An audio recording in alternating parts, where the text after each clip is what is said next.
ArmanFoley has had an illustrious career in Noosa, from Speaker of the House to the Navy and now Senator, though many see him as a new face on the scene. Today, I sat down to get to know the Virginia Senator and his goals for the presidency as he seeks the Forward Party nomination. I began our conversation with the instability within that exact party.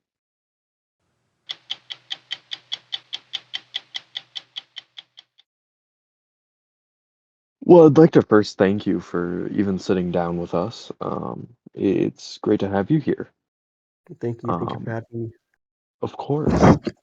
And I'd like to start this all off with the party you'll be representing in the primaries, right? The Forward Party. hmm The Forward Party overall has been seen as divisive, fragmented even. What is your approach on unifying the party under you or some other common goal? Well, look, the Forward Party knows what we stand for. We stand for fighting against the establishment. We stand for working for the American people. And look, while we have two people running for primary right now, we know that together we will fight hard, harder than ever, to defeat the establishment and win come March. Going off of that, what do you see the quote establishment is? What do you believe that is? The establishment can be defined as people who are in high positions within the government who stay there and don't leave. Because look, what we need is newcomers in NUSA. We need people who want to get new jobs, who want to lead, want to build, want to protect our country. And we need to give space for new people to come and integrate into our society. And we don't need people who've been here for God knows how many years, running things, running the same departments and whatnot. We need new people, and we need to get rid of the establishment. Mm. Going off of that again, a lot of people have been citing a new gen wave. Some predict that that may be apparent in this upcoming election and the months to follow. Do you believe that the new gen wave is a large proponent in this upcoming election and like you said, more jobs, and new people entering the workforce in NUSA? I think it's really important that we integrate new people, newcomers into our society, into NUSA, because look, I've spoken to many people from law enforcement to the military. Like, we have the same people running the same departments still to this day, and we need people who, there's newcomers, and what happens is they don't have the right equipment and tools and resources to be able to take on these new jobs and take on leadership roles. And that is why when I'm president, I want to implement the blind application process. So we don't hire people who have connections, we don't want to hire based on who you know. We want to hire based on merit. And I think it's really important that we integrate newcomers to society, and they really are. Um, the foundation of what we stand for. And I think it's really important that we integrate them into our society. So you mentioned the blind application system, right? Would hmm that be the common application that is now being widely circulated around NUSA? Would that be that but anonymous? Well, look, the blind application process can be embedded into the Common App. I feel the Common App is a really good project within Anusa. It really brings accessibility to new jobs. And with the blind application process, what I personally will be using it is in my transition when I look for cabinet officials, directors, and other high level positions. I don't want to hire my friends. I mean, people who have connections, people who don't know what they're going to do. Because right now, we have many people who are hired based on, being loyal to the president. We need people who are qualified, who have the necessary resources and, qualifications to run the departments. And with the blind application process, we're gonna let people who are qualified run the departments rather than, you know, people who are loyal to the president. So you'll be valuing merit over, you know. Exactly. Now, since we're veering into this, going into policy, both houses of Congress have been under heavy public scrutiny as of late due to their unprofessionalism and inactivity. As a senator, you see the very forefront of any possible issues with Congress, either during your remaining time as senator or as president. What do you plan on doing to revitalize Congress, specifically elections in the House of Representatives? Well, that's a great question that you bring up. Like, I think it's really important that we have an active and competent Congress, and we ensure that the president and the White House are connected with Congress. So that is why when I'm president, I propose to bring bipartisan legislative roundtables bi-weekly, where I'll be meeting with members of both houses of Congress, and I'll be discussing policy matters that matter to the American people. And not only that, I will also contact each and every congressperson within NUSA to understand where they're coming from, what issues matter to them. And in regards to elections, I think that the American people know the right people to elect. And I think the American people, I trust the American people to elect the right people. And those who are elected, I will work with them to fix NUSA, to make it better, and to make life better for the American people. Absolutely. Earlier in the T-Soup's administration, I personally remember vividly former Speaker of the House Harkology always saying that T-Soups is meddling in Congress and is stepping her foot where she shouldn't be. In that vein, do you believe yourself to be meddling, or do you believe that this will grow into something far better than others before you? Look, I understand where former speaker Harkology is coming from. We want to have checks and balances. We want to have separation of powers, and I truly believe that we need separations of powers. But look, after all, we are the government. The American people trust us to work together to bring solutions rather than fighting with each other.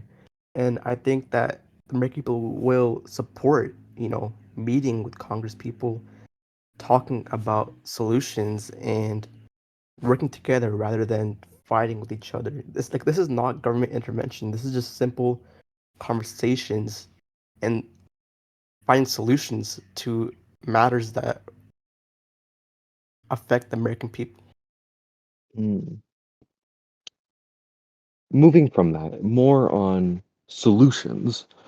The president has semi-recently announced the reformed plans for the Board of Governors in the military. Are you in support of the president's plans for BOG, or do you believe there is another more efficient solution? Okay, so as for the Board of Governors, I do support the Board of Governors, but I believe that the new revision of the Board of Governors isn't exactly what the military wants. As a member of the United States Navy, I think that we should keep politics outside of the Board of Governors, and we should let the military decide what they want to do with the military. The military should be the only body that controls what goes on with the military, and that is why I believe that we need to bring back the revision that was before February 14th, and we need to ensure that politics is outside and is not brought in to the military. I think the Board of Governors should stay in place, but it should be how it was before and not how it is now, because politics does not deserve a place inside the military. All right. Moving a little back towards the party, you'll be seeking the nomination from the Forward Party. And comparatively to the Pioneer Party, you have a fair amount of competition. Well, with one gone now, Casey Montague, you now have a more pressing opponent, a con artist. Now, I believe a lot of Americans are asking themselves, especially those who vote forward, why should they choose you over a con artist? I think this is a really important matter, and you bring up a good question. Why choose me over a con artist?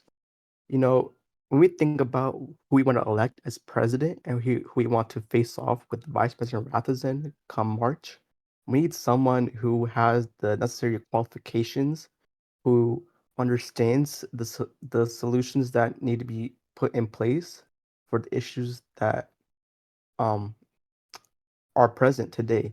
And I fully respect Akon Artist. I think he's been doing a decent job as the president pro tempore. But look, we need someone who has who has been in the steps of the military, who has been in the steps of the law enforcement, who, talks to the American people.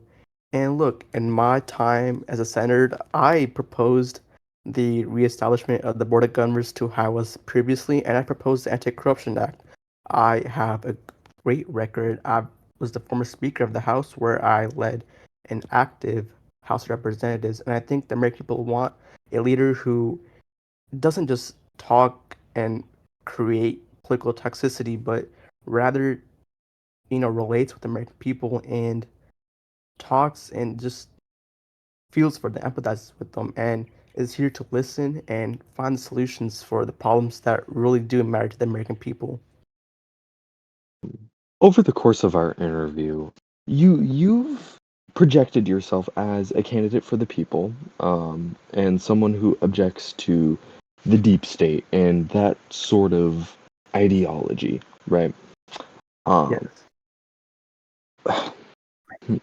I suppose my question is, why do you display yourself as more of the people's candidate? Yeah, I think that's a really important question that you bring up.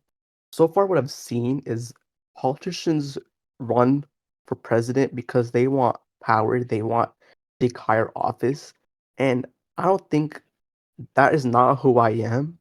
I want to run for president. I am running for president because I have been in the different roles and aspects of NUSA, and I have found the problems that face many people within our community, and I have the solutions that will fix these issues. And I do certainly listen to the American people, and I think that we need politicians, we need president who listens to the American people and understands problems, considers them, and actively engages with our community rather than people who continue to oppose other and persecute other politicians who continue to, spread political toxicity. We need people who relate, frankly, with the people. And that's what we need as the next president of the United States. Mm. Speaking of community, DC3 is a hot button name, right? We're all eagerly Certainly. anticipating it. While we wait for DC3, what do you plan to do about the activity in Nusa and how to boost it, right? Or in this instance, maybe inactivity in certain moments. Yeah, I certainly think that we need measures in place before DC3 comes out. And that is why, when I'm president, I want to establish the Department of Education and Integration. And this is basically a department that allows newcomers into our society, and not just newcomers, but people who want to get into positions within our government, who want to join the military, who want to join law enforcement, who want to learn how Congress works, who want to work in the White House. There's many different positions and aspects of NUSA that people want to get into, but they just don't have the resources and accessibility to get into them. And with the Department of Education and integration, we will educate the people on different fields within our community, whether that is law enforcement, that's congressional policy. And with that, we will allow people to become integrated with new jobs, get jobs easier, to get jobs faster. and we will integrate this with the Common App, and we'll revitalize the Common App and make it more accessible for people to apply. And I think that with that, right now, we will allow the department to let people within NUSA get jobs and keep it active and thriving while DC3 comes out. Recently, a in the House, a bill by Egg Boiler 2K regarding the Department of Education and Resources in the House has been proposed. Does this conflict at all with your future policies within the Department of Education? Your vision? Does it conflict with that? I just wanted to reiterate that it's the Department of Education and integration, not just education. And Mhm. I haven't had time to look at Egg Boiler 2K's legislation yet. But look, I think just by that as an example, we see that people want this kind of department, and I'm here to champion that department into reality to make newcomers integrate into our society and make accessibility to jobs way easier. And I applaud Eggler 2K for proposing this legislation. I haven't had time to look at it, but these ideas are not just my ideas, but people agree with it, and we can just see that with the legislation that was proposed. Absolutely, and I feel like the Department of Education has always been a conversation that people have had, but not particularly something that they have done. So I believe no matter which way it's integrated, I think it's been something people have wanted for quite some time. So For we'll just seeing have to see which way it swings. I just want to note that we've seen examples of education within our society. We see the University of America, which is a really good example of what I want to be implemented into NUSA. I think the University of America is a really good idea, and I applaud um, the president of the university. And I think something like that to educate people, but don't make not making it hard, but making it easier for people to get jobs. Because look, I know that many people within law enforcement, within the military, within these jobs who have been here for a long time, they want people who understand the history of these departments, who understand the knowledge behind these departments, and they just don't want new people coming around and you know fixing and changing everything up. They want people who understand what is significant about these departments, and with the Department of Education integration, we will allow newcomers to understand where these departments come from, how to work within them, and thrive within them. That is why I think the Department of Education and integration will be a really good step for NUSA. Absolutely. And with that, I'd like to ask you just one final question. Go ahead. Um, would you be interested in a forward primary debate? That is a wonderful question. I'm always open to a debate. If a con artist wants to step up and debate me, I'm all for it. I'll certainly debate him if he wants to go for it. Lovely. And with that, ArmanFoley, thank you for coming on with us with 20 minutes. Thank you so much, and thank you to the American people for taking your time out and watching this interview. Thank you. Thank you. And I'd like to thank all of our viewers for watching, and we'll see you next time.